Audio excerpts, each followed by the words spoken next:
है ना। तो एक बार मैं इन्फॉर्म कर दो ग्रुप में कि जल्दी से आ जाने के लिए, है ना। चल, हाँ बस सोमा कुछ कह रहे थे आप। হুম। বিলুট করণে ব্যাকরণ শব্দটি নিষ্পন্ন হয়। হুম। আহ, এই ব্যাকরণে অনেক সংজ্ঞা যেমন আছে, তাছাড়াও আছে মানে বিভিন্ন রকম সন্ধি, হুম। স্বরসন্ধি, বিসর্গ সন্ধি, ব্যঞ্জন সন্ধি। আহ, হুম।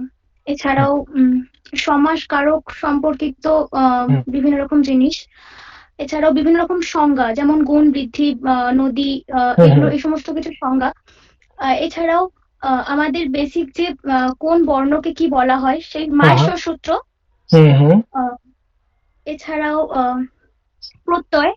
হুম। সমগ্র প্রত্যয়, হুম। এই সমস্ত জিনিসই মানে। तो सोमा आपको, आप हिंदी नहीं बोलते लेकिन हिंदी समझ सकते हो, है ना। हाँ স্যার। अच्छा चल, ठीक है, कोई नहीं। तो मैं समझ गया कि आप क्या कहना चाह रहे थे, है ना। तो जैसा कि सिलेबस आपने देखा होगा, है ना, दो पार्ट है। एक तो सामान्य परिचय पढ़ना है व्याकरण का, और साथ ही साथ व्याकरण का विशिष्ट अध्ययन करना है ना। सुजाता म्यूट कर लीजिएगा। तो ये जो है आपका, है ना, कुछ पोर्शन सिद्धांत कौमुदी का लगा है, कुछ पोर्शन लघु सिद्धांत का लगा है। देखा है आपने सिलेबस? हाँ স্যার। जी है सर। ना। ठीक है। तो चलो, बाकी बच्चे कहाँ हैं? संदीप, बोलते हैं प्रीति, आप इनके आईडी से ऐड हो।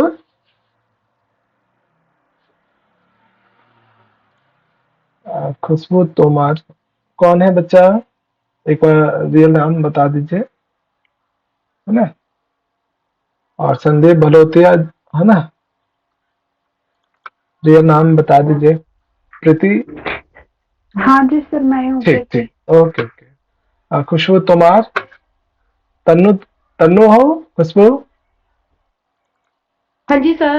ठीक, चलो, ठीक। तो देखो, नमो नमः। नमो नमः योगिता, है ना। तो आज से जो है हम लोग ग्रामर सीखने वाले हैं, और माइंड में ये बिल्कुल मत रखो कि ग्रामर बहुत ही हार्ड है।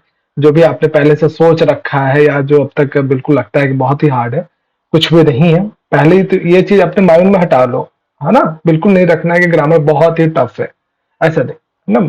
और इसे जो है बिल्कुल मैथ की तरह है ग्रामर, है ना। जैसे मैथ में आपने 10 तक तो मैथ सबने पढ़ा है, और डेली डेली लाइफ में भी यूज करते हो कहीं ना कहीं, है ना। तो सेम चीज संस्कृत व्याकरण के साथ भी है ना।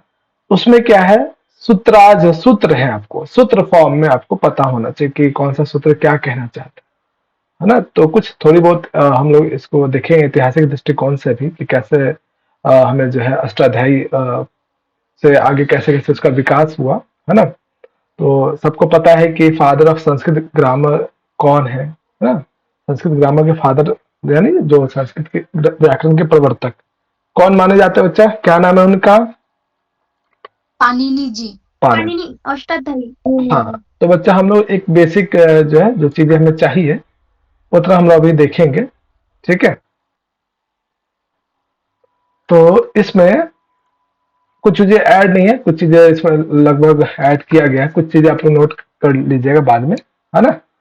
तो ये जो पाणिनि जी के द्वारा लिखा गया है ग्रंथ, है ना, सॉरी, है ना, इसका नाम क्या है बच्चा? अष्टाध्यायी। अष्टाध्यायी क्यों अष्टाध्यायी क्यों कहते हैं बच्चा? इसके पीछे की क्या रीजन है? क्योंकि सर इसमें 8 आठटी अध्याय अध्याय होने के थे। कारण इसको अष्टाध्यायी कहते हैं। हाँ, अष्टाध्यायी। 8 अध्याय, वेरी गुड। कितने जो है इसमें सूत्राज है, कितने सूत्र हैं? सर 3995 96 ऐसा। 95।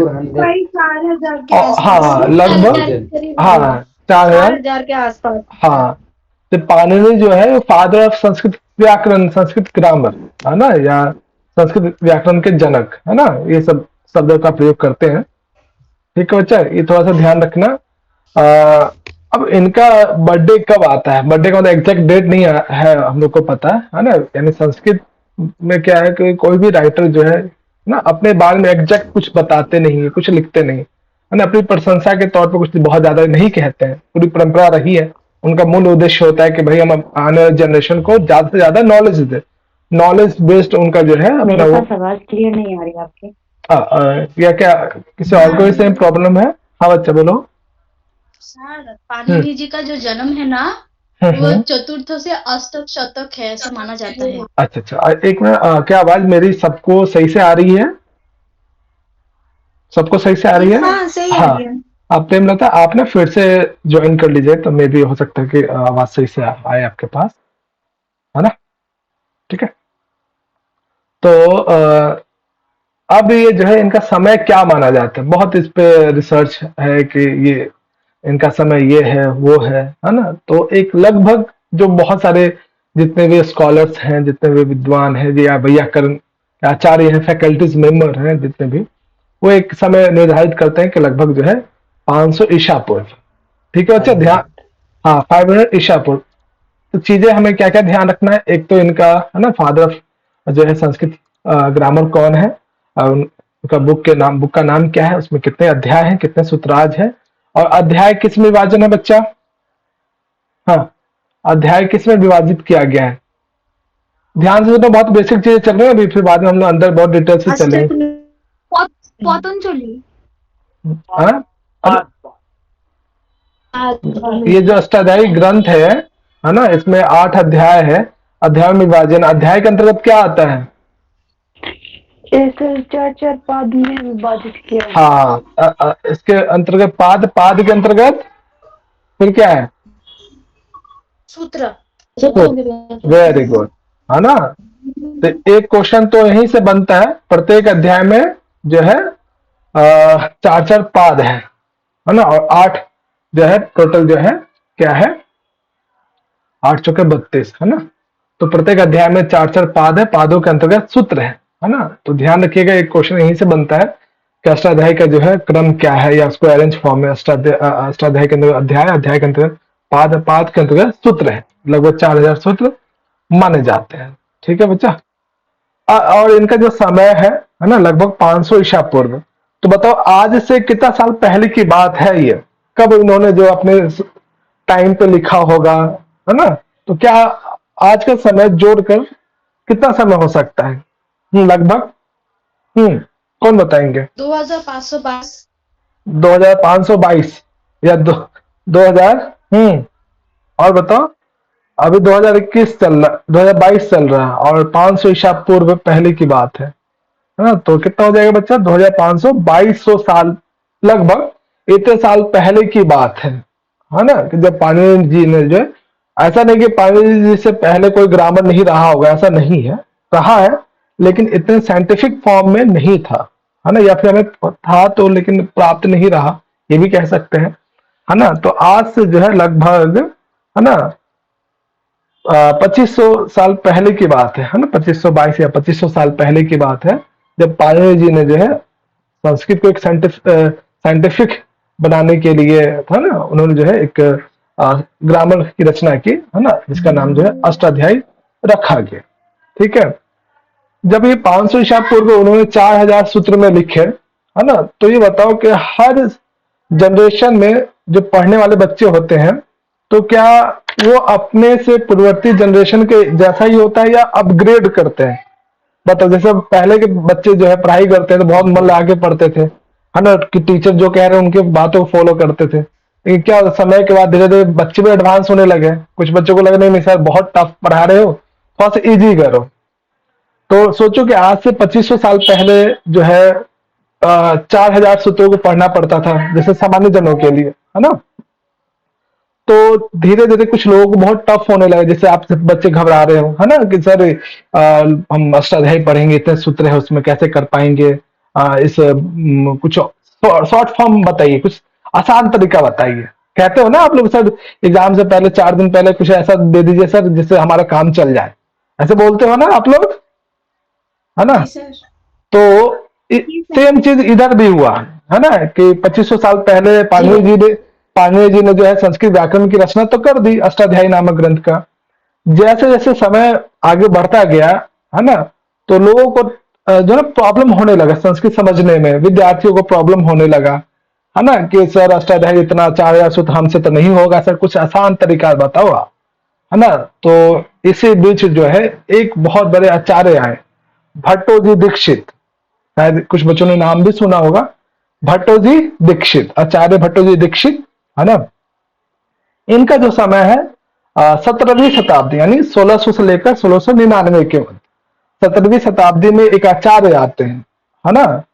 तो उन्होंने क्या किया कि लोगों को संस्कृत व्याकरण इजी हो, लोग अच्छे से समझ पाए संस्कृत को, तो उन्होंने क्या किया बच्चा, अष्टाध्यायी को अच्छे से उन्होंने पढ़ा, है ना। पढ़ने के बाद उन्होंने एक और छोटा सा ग्रंथ उन्होंने कन्वर्ट किया, है ना। अष्टाध्यायी को पढ़ने के बाद सोचा कि अब इसको और कितना आसान कर दिया जाए, ताकि बच्चों के लिए, हम लोगों के लिए, आप लोग के लिए जो, या फिर जो संस्कृत को पढ़ना चाहते हैं उनके लिए आसान बनाया जाए। तो उन्होंने क्या लिख दिया बच्चा, अष्टाध्यायी को शॉर्ट फॉर्म में कर दिया, सिद्धांत सिद्धांत कौमुदी नामक, लघु सिद्धांत नहीं, सिद्धांत कौमुदी। सर सर ठीक, नहीं सर, सिद्धांत कौमुदी हाँ सिद्धांत, तो हाँ हाँ सिद्धांत कौमुदी नामक ग्रंथ लिखा। अबे सुन लो, बाकी सब हम बताएंगे आपको, हाँ।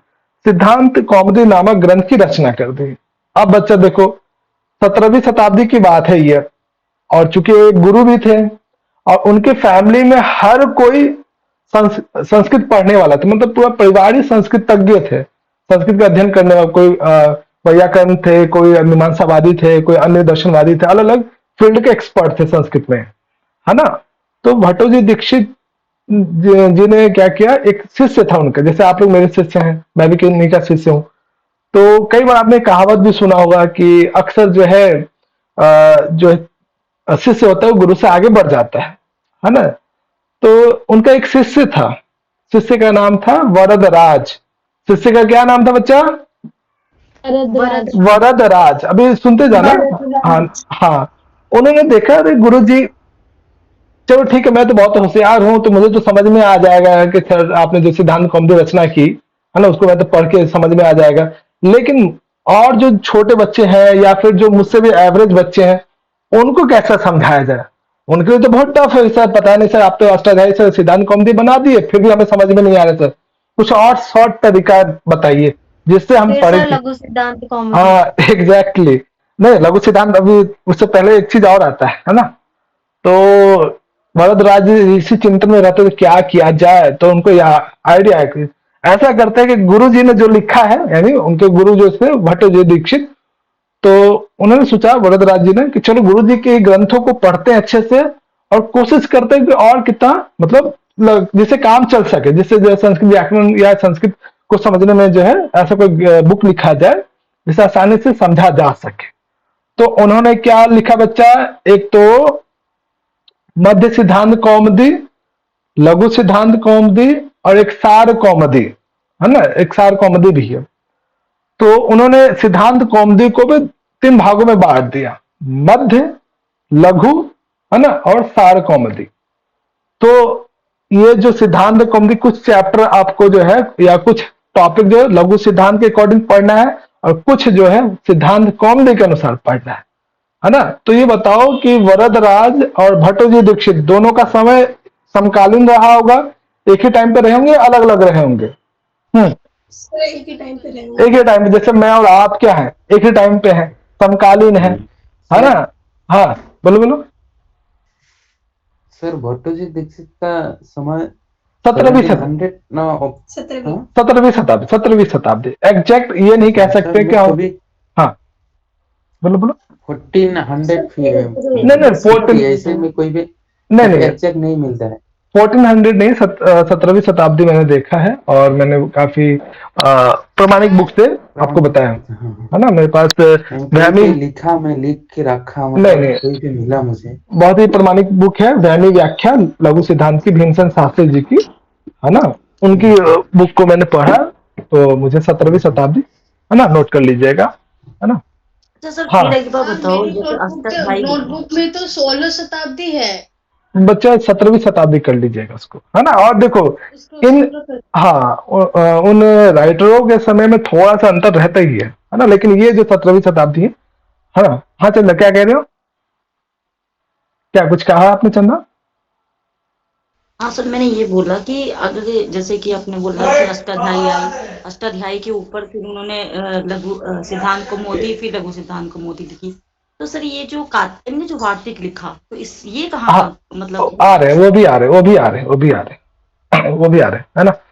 तो हम लोग भी बात कर रहे थे लघु सिद्धांत की कि कैसे हमें लघु सिद्धांत पढ़ना है या सिद्धांत कौमुदी।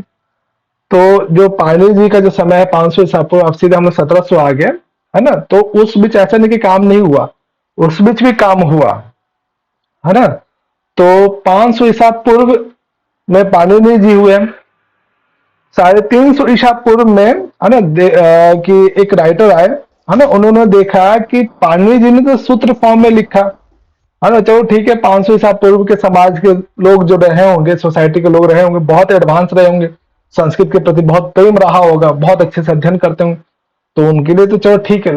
लेकिन 150 साल के बाद, है ना, 350 ईसा पूर्व जब आता है, तो एक राइटर हुए, राइटर का नाम बताएंगे जिनका समय वैयाकरण, जिसे 350 ईसा पूर्व के आसपास उनका समय माना जाता है, तो उनका नाम है कात्यायन। कात्यायन। कात्यायन जी ने देखा कि पाणिनि जी ने, वरुचि और कात्यायन। हाँ एक ही नाम है ना, वरुचि और या कात्यायन। उन्होंने देखा कि महाराज पाणिनि जी ने जो आपने लिखा है, मतलब ऐसा नहीं कि दोनों समकालीन थे, 350 साल जो है उनका, 350 ईसा पूर्व की बात है ये, है ना। तो उन्होंने देखा पाणिनि जी ने तो सूत्र फॉर्म में लिखा है, अब कुछ सूत्र की व्याख्या जो है समझ में नहीं आ रही है, तो कात्यायन साहब ने क्या किया, वार्तिक लिखा। आपने देखा होगा कि जो सूत्र, तो सूत्र के जस्ट नीचे एक लाइन में, सिंपल लाइन में, एक लाइन, मैक्सिमम एक लाइन या 1.5-2 लाइन में उसकी थोड़ी सी व्याख्या रहती है। देखा है आपने कभी किसी भी लघु सिद्धांत या सिद्धांत जी कौमुदी भैया, है ना, देखा है। मेन सूत्र के जस्ट नीचे वार्तिक लिखा रहता है एक लाइन में। यानी वार्तिक क्या होता है, जस्ट सूत्र का एक व्याख्या, जो चीज आपको सूत्र से पता नहीं चल पा रहा है कि वो सूत्र कहना क्या चाह रहा, उसकी एक लाइन या 2 लाइन में व्याख्या होती है जस्ट, है ना। तो कात्यायन साहब ने क्या किया कि पाणिनि जी के सूत्रों को थोड़ा सा वार्तिक फॉर्म में लिखा, है ना। अब ये बात है 350 ईसा पूर्व की बात है।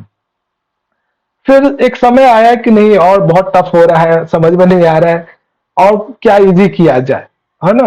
तो लगभग 150 ईसा पूर्व के मध्य, है ना, पतंजलि महाभाष्यकार आते हैं, है ना, 150 ईसा पूर्व लगभग, है ना। एग्जैक्ट बहुत ही मुश्किल है, लेकिन लोग बहुत ये मानते हैं इस डेट को। तो पतंजलि 100 भी बोलता है। हाँ 200 भी बोलते हैं, लेकिन 150 इतना है ना। तो पतंजलि महाभाष्यकार आते हैं, उन्होंने क्या किया, भाष्य लिखा उन्होंने, महाभाष्य, जिन्हें हम लोग महाभाष्यकार भी कहते हैं, है ना। व्याकरण ग्रंथ जो है उन्होंने महाभाष्य भी लिखा, और महाभाष्य जो आपको पढ़ना भी है, प्रथम आहनिक पढ़ना, पूरा नहीं पढ़ना, उन्होंने भाष्य लिख दिया पूरे, है ना, दार्शनिक तरीके से भी लिखा उन्होंने। तो ये एक परंपरा रही कि कैसे कैसे, यानी आपको पाणिनि जी ध्यान रखना है, कात्यायन साहब का ध्यान रखना है, फिर पतंजलि या वरुचि, है ना, सॉरी कात्यायन या वरुचि, फिर पतंजलि। ये जो है 500 ईसा पूर्व, 350 ईसा पूर्व और 150 ईसा पूर्व, है ना। उसके बाद जो भट्टो जी दीक्षित वाला आपने स्टोरी पढ़ा, फिर भट्टो जी के जो एक शिष्य थे वरदराज, उन्होंने कैसे जो है बच्चों के लिए जो है, जैसे आप हम सभी के लिए जो, कैसे उन्होंने लघु सिद्धांत, मध्य सिद्धांत या सार कौमुदी कैसे लिखा, है ना। तो ये एक स्टोरी के फॉर्म में आप लोग जरूर ध्यान रखना, है ना।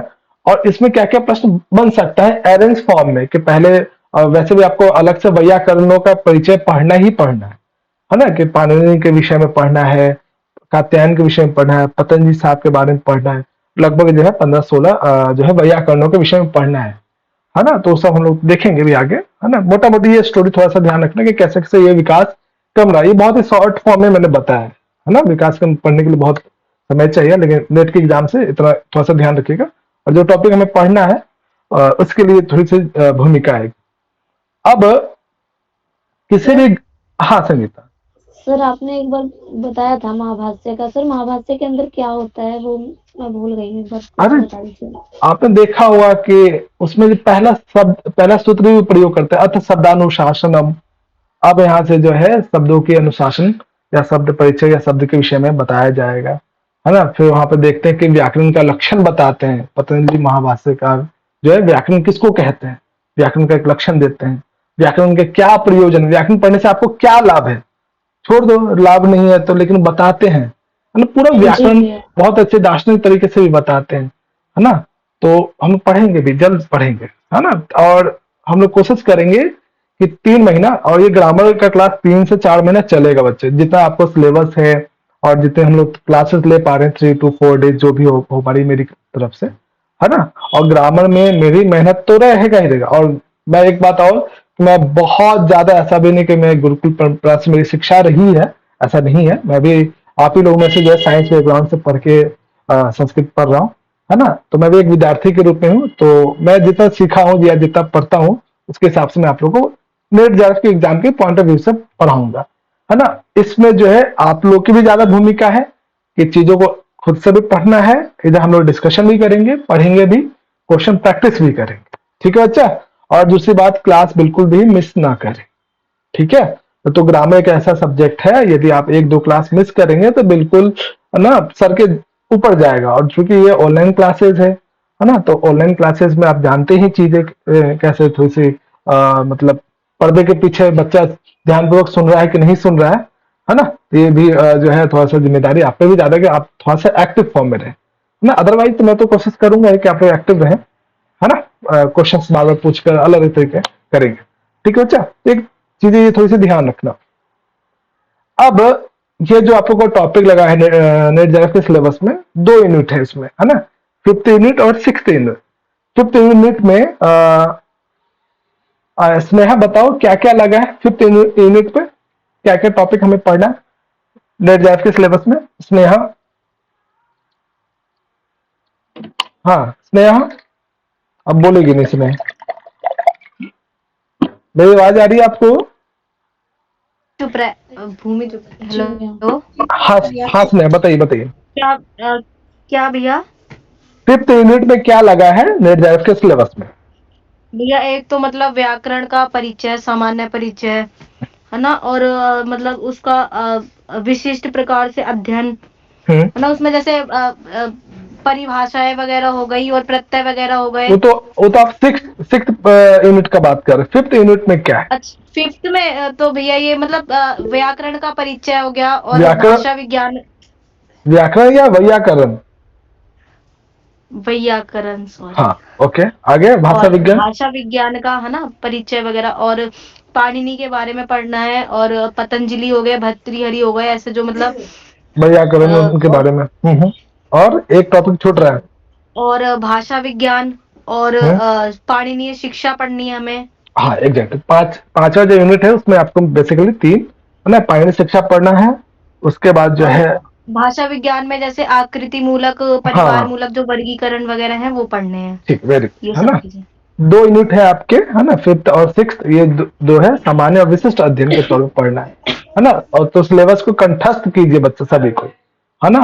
और पाणिनि शिक्षा, भाषा विज्ञान या वैयाकरण, ये जो है 5th यूनिट में। 6th यूनिट में है संज्ञा प्रकरण, परिभाषाएं, डेफिनेशन। यानी संस्कृत व्याकरण को सीखने के लिए, है ना, या जानने के लिए आपको कुछ उसके बारे में पता होना चाहिए कि सुजाता घोष ये है, उदय द्विवेदी ये हैं, सोमा मंडल ये हैं, उनके बारे में आप जानते हो कि ये कहाँ से हैं, ये क्या कर रहे हैं, है ना। तो वैसा ही संस्कृत व्याकरण या जो पाणिनीय व्याकरण है ना, या अष्टाध्यायी है या सिद्धांत कौमुदी, लघु सिद्धांत, ये सभी तो व्याकरण के ही ग्रंथ है।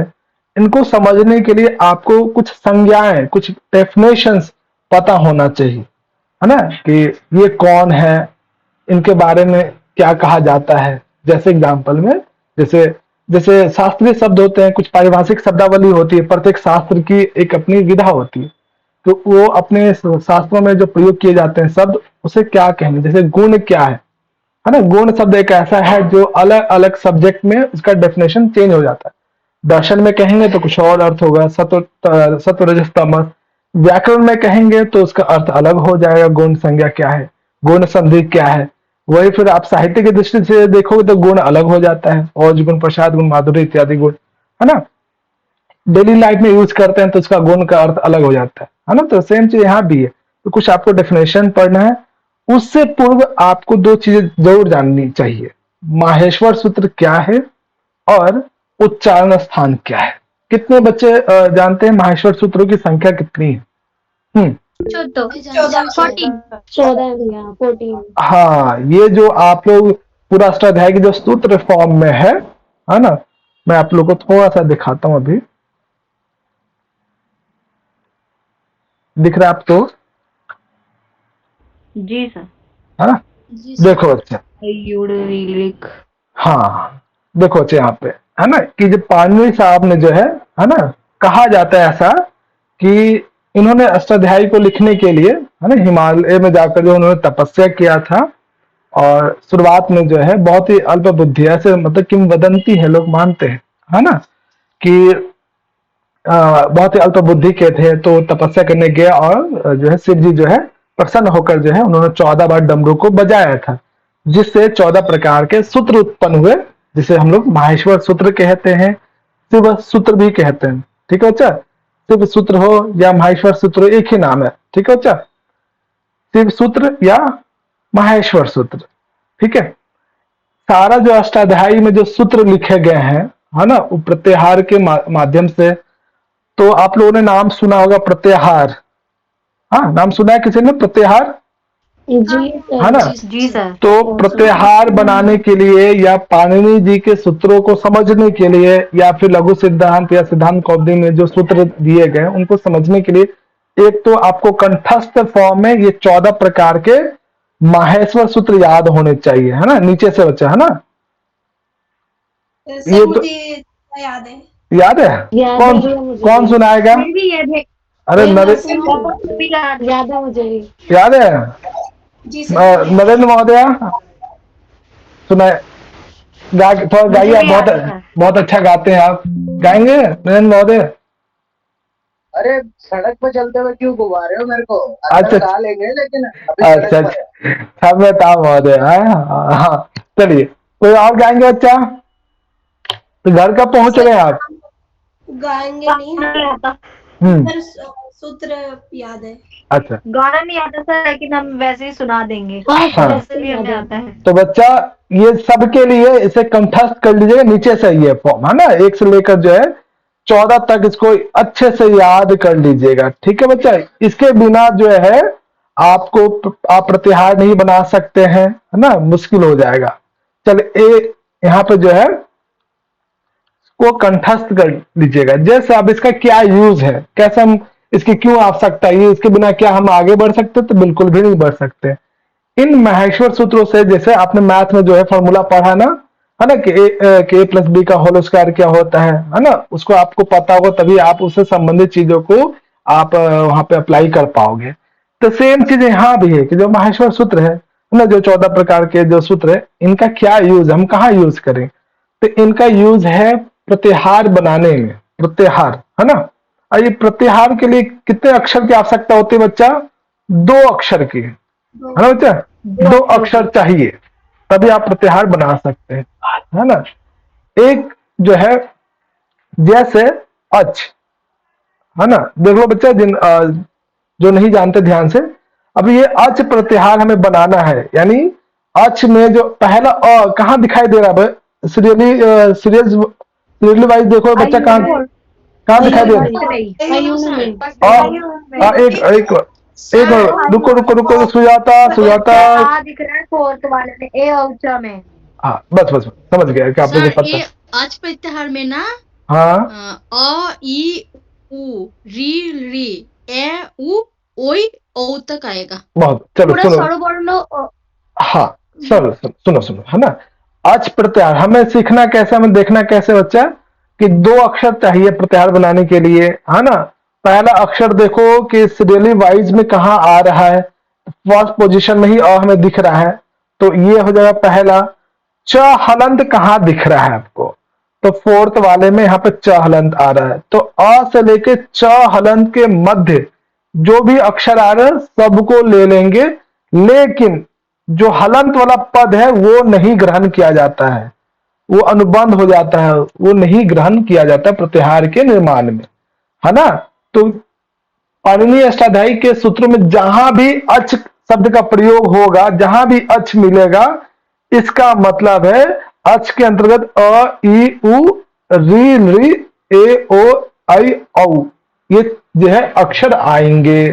तो पाणिनि जी ने क्या किया, सूत्रों को संक्षेप करने के लिए जो है माहेश्वर सूत्र के माध्यम से प्रत्याहार उन्होंने बनाया, और इन प्रत्याहारों को जो है सूत्रों में उन्होंने प्रयोग किया है, सूत्रों को समझने में आपको सहायता मिलेगी, है ना। तो माहेश्वर सूत्र बनाइएगा और घर पे अच बनाइए, हल बनाइए, खिचड़ी बनाइए, अलग अलग जो है बना सकते हैं। अब देखने में तो 250 से ऊपर बन सकता है, लेकिन पाणिनि जी ने सिर्फ और सिर्फ 43 प्रत्याहार सूत्रों के माध्यम से ही उन्होंने संपूर्ण अष्टाध्यायी को लिखा, है ना बच्चा। तो ऐसे अगर परमुटेशन कम्बिनेशन, 44 होंगे ना? हाँ 44 या 43, दो जो है इसमें, एक को नहीं मानते हैं अलग अलग आचार्य के, जो र के ऊपर अनुसार है वो बिल्कुल भी नहीं, तो अलग अलग है, 43 भी है या 44। जैसे 63 या 64 का है ना कॉन्सेप्ट की वर्णों की संख्या 63 या 64 है पाणिनि शिक्षा के अनुसार, तो 44 भी है। कुछ लोग मानते नहीं, कुछ लोग नहीं मानते, वो थोड़ा सा आप लोगों को विरोधाभास हो जाए इसलिए मैंने उसको नहीं बताया था, है ना। तो हमें जो है इसमें अच क्या है, अक अक प्रत्याहार के अंतर्गत क्या बनेगा, है ना, जस के अंतर्गत क्या बनेगा, है ना, एच इसके अतिरिक्त कि एच के अंतर्गत क्या क्या बनेगा, ये सब जो है प्रैक्टिस करोगे आपको आ जाएगा। और इसके लिए जो है आपको ये 14 प्रकार के माहेश्वर सूत्र याद रखेंगे, ठीक है बच्चा। और घर पे आप लोग जो अलग अलग जो है प्रत्याहार भी बना के देख सकते हो, ठीक है। इसको जरूर कंठस्थ करना, ये आगे जो है आपको यूज होगा बहुत सूत्रों में, हर जगह आपको कहीं ना कहीं आपको मिलेगा ही मिलेगा, इससे मुलाकात होगा ही होगा। इसके बिना जो है आप सूत्रों को या अष्टाध्यायी को में गति नहीं होगी, है ना। तो माहेश्वर सूत्र को पहले कंठस्थ सीरियली वाइज याद कर लेना है। प्रैक्टिस के लिए जो है 2 4 6 जो है प्रत्याहार सूत्रों को बनाना, या फिर मैं भेज भी दूंगा, है ना, कि क्या क्या प्रत्याहार सूत्र है टोटल, है ना, मतलब 43 है या जो 44 की जो अवधारणा है ना, कौन कौन से होते हैं, तो उसको आप प्रैक्टिस भी कीजिएगा, वो प्रैक्टिस से आ जाएगा। और याद हुआ 14 तो बिल्कुल आपको कोई सा भी आपसे पूछा जाएगा तो तुरंत आ जाएगा। हल प्रत्याहार के अंतर्गत, एक मिनट बच्चे ध्यान से, हल प्रत्याहार के अंतर्गत जिसे मैं पूछूं वही बताएं, है ना। हल प्रत्याहार के अंतर्गत क्या क्या अक्षर आएगा उदय, हल के अंतर्गत, हल हल, हाँ उदय बताओ। सर पूरा व्यंजन आएगा, पूरा व्यंजन वर्ण, है नहीं, एक तो ह यहाँ है, फिर ल, है ना, तो ह से लेकर ल के बीच में सारे व्यंजन वर्ण आ जाते हैं। Very good. चलो बच्चा बताना है कि इस माहेश्वर सूत्र में प्रत्येक वर्ग का, है ना, तीसरा अक्षर कहां दिखाई दे रहा है, प्रत्येक वर्ग का तीसरा अक्षर किस में दिखाई दे रहा है, प्रत्येक वर्ग का तीसरा अक्षर कहां दिखाई दे रहा है, हलंत में। किसमें बच्चा, हलंत में। हलंत में दिखाई दे रहा है। प्रत्येक वर्ग, वर्ग का मतलब समझते हो, सर जबगढ़ 10 वर्ग, 10 हाँ वर्ग का मतलब क वर्ग, च वर्ग, है ना, ट वर्ग, त वर्ग, प वर्ग, 5टा वर्ग আছে, है ना। तो ध्यान रखिएगा कि व्याकरण में वर्ग का मतलब, जैसे संस्कृत में वर्ग का मतलब स्क्वायर हो जाता है ना, ये मैथ में वर्ग का मतलब स्क्वायर हो जाता है ना।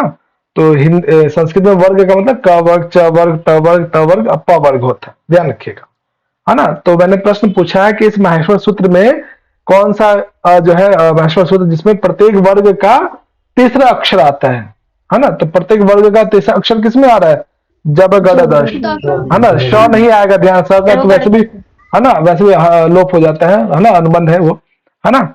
प्रत्येक वर्ग का दूसरा अक्षर, प्रत्येक वर्ग का दूसरा अक्षर, हाँ हाँ खफ छठ चट तो वह नहीं आएगा, ठीक है ना, अनुबंध है ना। तो ये तो आपको ऐसे ऐसे ध्यान रखना है कि पहला अक्षर का तो प्रथम वर्ण वह नहीं आएगा, है ना, उसमें हाँ था तक यहाँ पे, ठीक है। चट तब जो है आपका प्रथम अक्षर आ जाएगा, ठीक है। बहुत सुंदर सोमा, है ना। तो एक माहेश्वर सूत्र आपको कंठस्थ कर लीजिएगा, है ना। ये भी ध्यान रखिएगा पहला अक्षर कहाँ है, दूसरा अक्षर कहाँ का आ रहा है, तीसरा अक्षर, वो प्रैक्टिस करते करते करते आपको माइंड में सेट हो जाएगा, ठीक।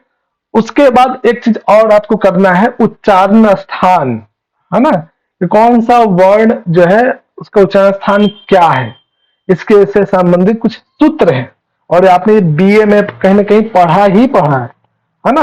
यहाँ पे मैंने बस आप लोगों को लगा दिया, बता दिया कि याद है मुझे सर, और सूत्र सभी को ऐसा, हाँ सुनो बच्चा ध्यान से, ऐसा नहीं कि सिर्फ और सिर्फ जो है सबको याद होना चाहिए सूत्र, है ना बच्चा, कि कंठ वर्ण कौन है ना, तालव्य वर्ण कौन है ना, मूर्धन्य वर्ण कौन है, दंतोस्थ वर्ण कौन है ना, कंठोस्थम वर्ण कौन है। ऐसे जो है अलग अलग जो है जीवा मूल्य वर्ण क्या है, उपदमानीय वर्ण कौन है, कंठस्थ याद कीजिए, सूत्र है, सूत्र फॉर्म में, तभी आप जो है आने वाले जो संज्ञा प्रकरण है उनको आप समझ पाएंगे। ठीक है बच्चा, और संधि में यूज होगा उसका बहुत ज्यादा, है ना।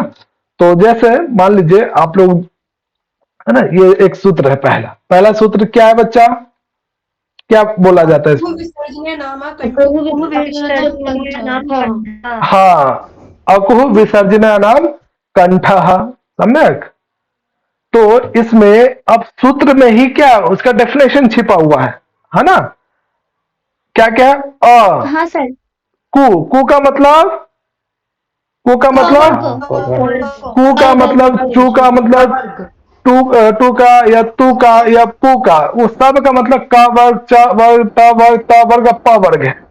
ठीक है ना। अ वर्ण का, क वर्ग का, ह का, और विसर्जनीय नाम यानी विसर्ग का। ठीक है, इन सबों का उच्चारण स्थान क्या है बच्चा? कंठ, कंठ है ना, कंठ से बोलते हैं। वेरी गुड, वेरी गुड, है ना, कंठ से बोला जाता है। अ क ख ग, है ना। कंठ खराब होगा तो आप बिल्कुल भी इस वर्णों को बोल नहीं पाएंगे।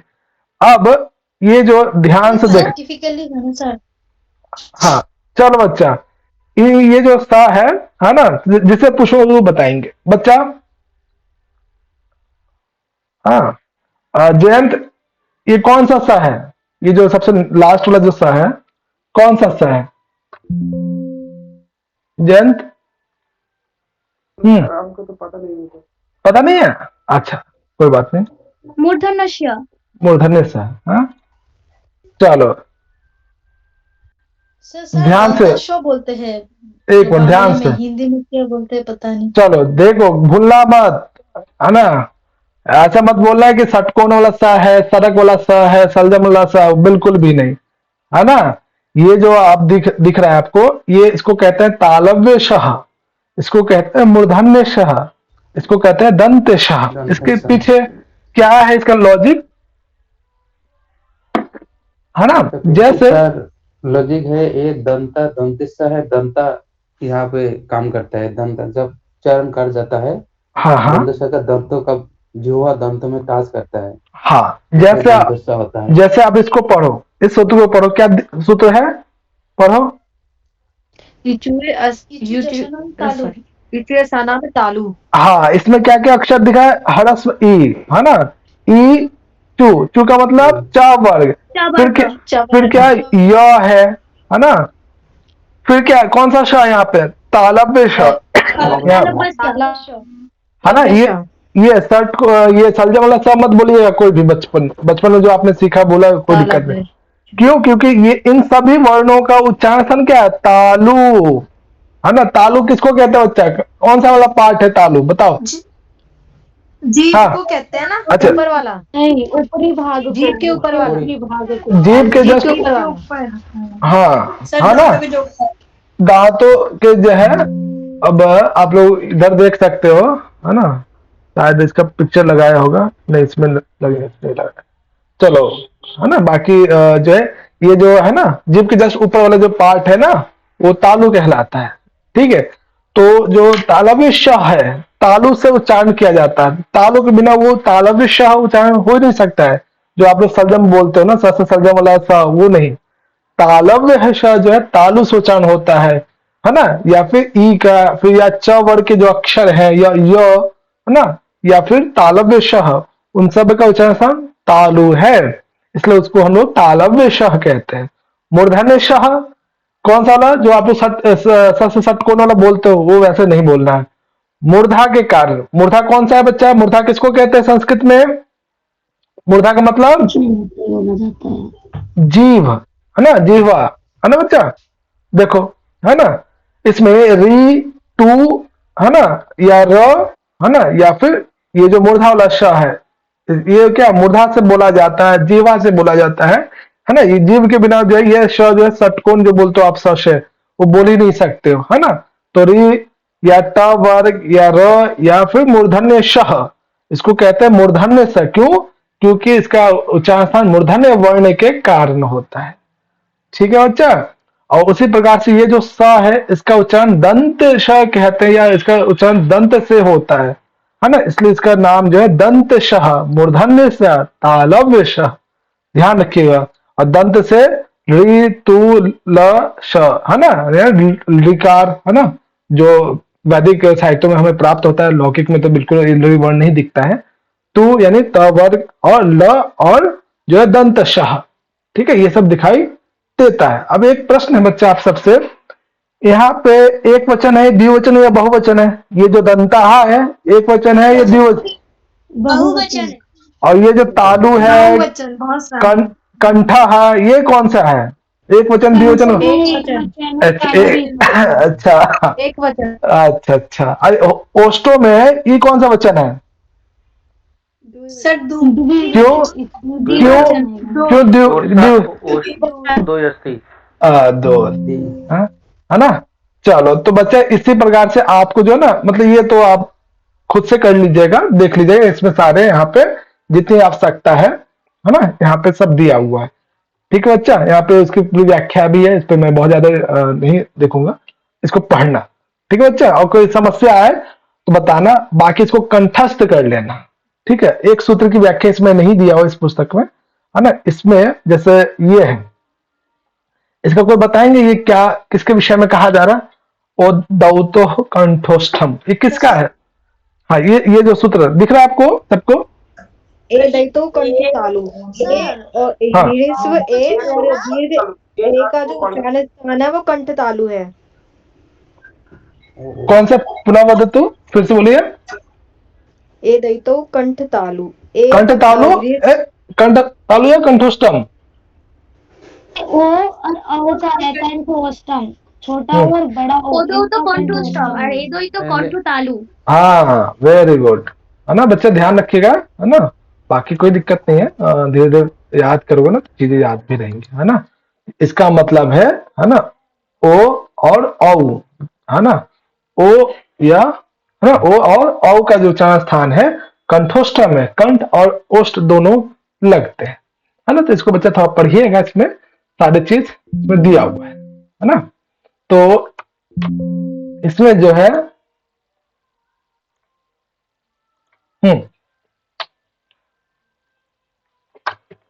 तो आज के कक्षा में, है ना, क्या क्या हमने देखा? एक तो थोड़ा सा जो है सामान्य परिचय देखा कि व्याकरण का क्या इतिहास है ना, कैसे पाणिनि जी है, फिर उसके बाद जो है कैसे फिर कात्यायन साहब आते हैं, जिनका दूसरा नाम वररुचि भी है। पाणिनि जी का समय 500 ईसा पूर्व है ना। कात्यायन साहब का जो है 350 ईसा पूर्व माना जाता है। फिर जो है महाभाष्यकार पतंजलि साहब आते हैं, है ना, जिनका समय 150 ईसा पूर्व है ना। इन तीनों को एक ग्रुप में लिया जाता है, एक ग्रुप में कहा जाता है। किस नाम से? इन तीनों का एक नाम है, क्या नाम है? त्रिमुनि व्याकरण। हाँ, त्रिमुनि व्याकरण, वेरी ठीक है। इन तीनों का अपना व्हाट्सएप ग्रुप है ना, तो ये तीनों एक साथ ही रहते हैं, है ना। और जो है इसके बाद जो है भट्टोजी दीक्षित वाला भी आप ध्यान रखना, उनका समय क्या है ना। भट्टोजी दीक्षित के कौन से शिष्य थे, है ना। भट्टोजी दीक्षित ने जो है ऐसा नहीं कि सिर्फ सिद्धांत कौमुदी ही लिखा, और भी बहुत सारे ग्रंथ है जो हम लोग पढ़ेंगे इनके डिटेल में, है ना। सिद्धांत कौमुदी से फिर उनके जो शिष्य थे वरदराज, उन्होंने किस फॉर्म में उनको और छोटा कर दिया, है ना। और उसके बाद जो है हमें जो है माहेश्वर सूत्र हमको कंठस्थ होने चाहिए, है ना। 14 माहेश्वर सूत्र कौन कौन से हैं वो, उससे फिर प्रत्याहार कैसे बनते हैं वो प्रत्याहार भी प्रैक्टिस कीजिएगा। साथ ही साथ उच्चारण स्थान, है ना, उच्चारण स्थान क्या है, कैसे उसमें हम लोग याद करेंगे, सूत्र सह याद कर लीजिएगा।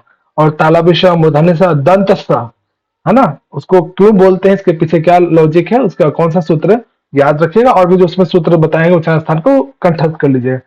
और नेक्स्ट क्लास में एक चीज और उसमें ऐड कर देंगे हम लोग, प्रयत्न, है ना। प्रयत्न क्या है, कितने प्रकार का होता है ना, आभ्यंतर या फिर बाह्य प्रयत्न क्या है, उसकी क्या आवश्यकता है, फिर सूत्र में कैसे उसका यूज होगा, है ना। तो आज जो क्लास थी एक बेसिक क्लास थी, है ना बच्चा।